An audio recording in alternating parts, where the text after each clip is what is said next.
Guys, panoorin nyo itong video kung paano magluto ng braised beef. Pero tandaan, huwag nyong iluluto agad-agad sa kaldero ang baka. Kapag gano'n ang ginawa nyo, titigas ang karne. Hindi na makagat, sayang pa ang pagkain. Kapag hiniwa natin ang baka, pwede itong hiwain ng medyo malalaki ang piraso. Pagkatapos mahiwa, lagyan ng kaunting asin. Tapos buhusan ng maraming tubig sa malaking palanggana o bowl. Ibabad ang baka ng mga 25 minuto.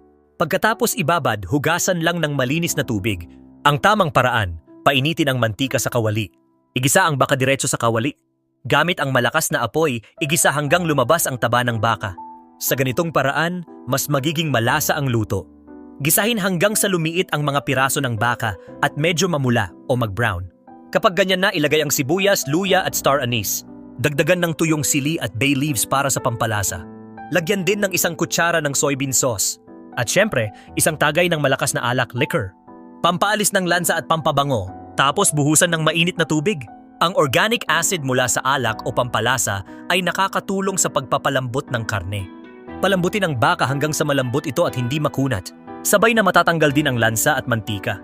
Takpan at hayaang kumulo ng mga 1 oras at kalahati. Malapit na! Hindi ba't ang sarap tingnan? Sa oras na to, ilagay na ang hiniwang patatas at carrots. Takpan muli at hayaang kumulo ng 10 minuto. Sa huli, buksan ang apoy sa malakas para lumapot ang sabaw. Budburan ng tinadtad na sibuyas dahon. Tapos na. Ang braised beef na ganito ang luto, malambot ang baka, malasa. Malambot pero hindi parang sinulid. Malasa ang sarsa. Pwede itong ihalo sa kanin o noodles. Sobrang sarap, hindi ka titigil sa pagkain. At ang importante, napakasimple lang gawin. Kain na tayo guys!